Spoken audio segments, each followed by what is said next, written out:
Hey everyone, how's it going? AZREN here. Hope you guys are doing well. In this video, I want to talk a little bit more about the languages that I speak and the level that I have in each of those languages. Also, it'll probably touch on as well as some of my strengths and weaknesses when it comes to each language. Now, let's get started. English is my first language. It is my native language. I'm born and raised in Calgary, in Canada.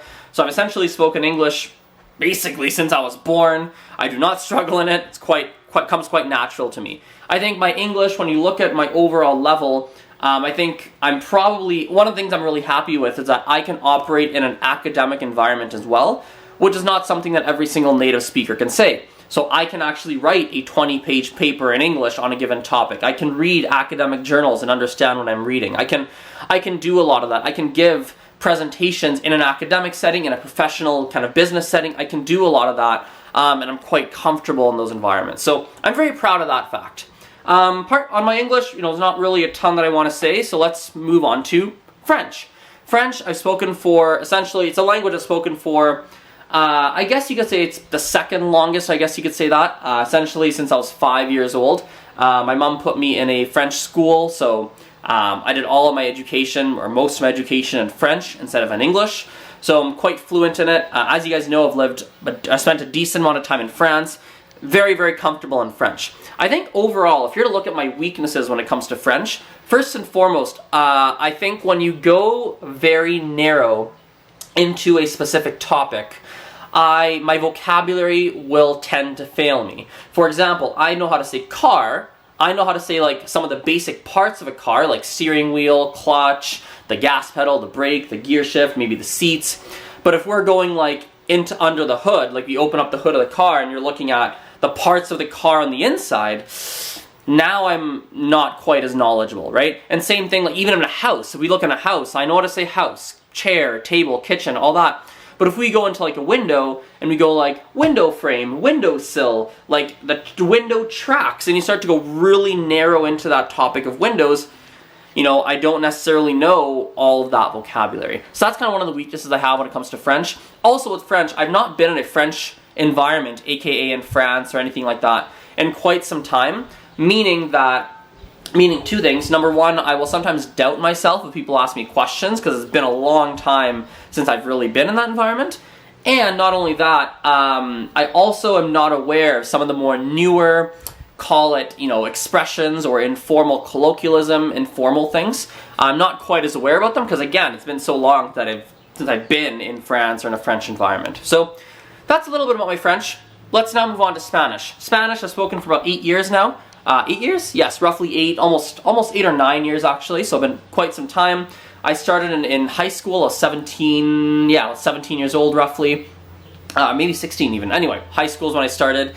And very, very fluent. I majored in Spanish in university, just like with French. I did a double major, French and Spanish.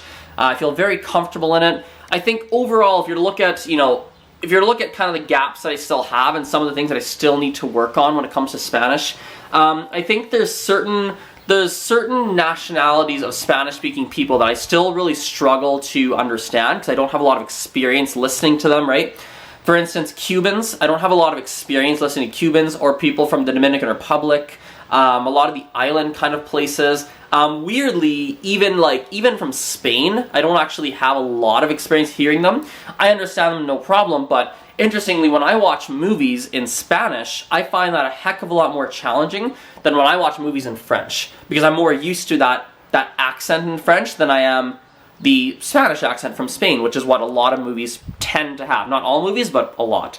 So there's a couple areas I still really need to work on in terms of my Spanish. If you guys want to hear what I sound like in French and Spanish, I watch videos on my channel. You guys can check it out. Go to the playlist section and you'll see I've already sorted out the videos where I'm speaking in French and Spanish. So you guys can go check those out if you want to hear what I sound like them.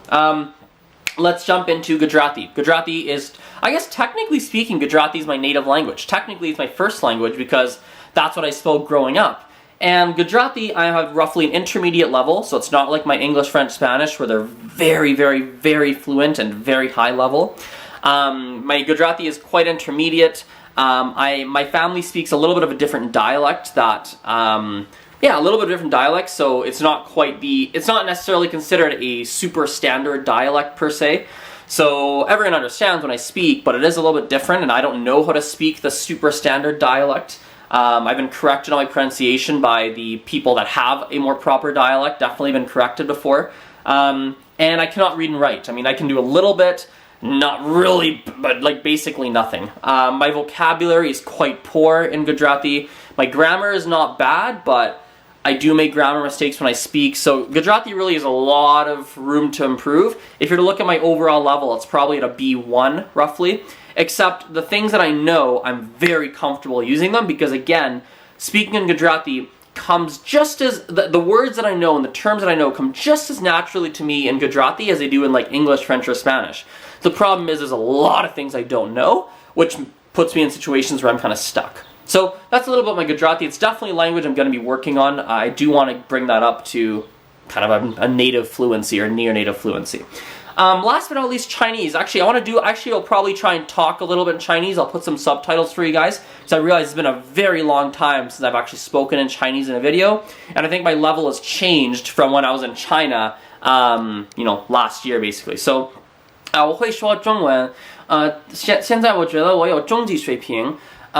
所以我会说一说，但是我要说的时候，我要想一想，明白吗？Also, when I'm speaking Chinese, I switch English, that's okay. Anyway, in Chinese, I can speak. Let's do this in Chinese. 我觉得我的口语比我的写汉字和看懂汉语 if that makes any sense. 我觉得我的口语更好一点，因为我3年以前开始学习中文，但是我开始学习中文的时候，我没有学写汉字，没有学这个。I can speak decently well, not obviously perfectly fluently, as you guys can tell, like pausing and whatnot, but I'm not bad. And right now, it's actually interesting, I'm going into, over the next little while here, I'm actually going into a 3-week intensive Mandarin course. So it's going to be interesting to track my progress. I'll probably make some daily videos or whatnot, tracking my progress. It'll be really, really cool. I'm excited to see where that goes. But yeah, I'm kind of, right now, my major focuses on Mandarin are still the speaking. I really want to get that speaking down. Reading for sure, typing characters, and writing, honestly, for the time being, is my absolute last priority. I will get there, but it's not the biggest focus as of right now. So, yeah, those are the 5 languages that I speak currently. As you guys know, I'm going to be learning in the future Russian, Arabic, Hindi. Those are kind of the 3 ones that I'm going to jump into and learn. And obviously, I'm going to get my Chinese up to a C1, C2 levels where I want to get it. And same with my Gujarati, and yeah, same with my Gujarati. So, anyway, hope you guys liked the video. Talk to you later. Bye.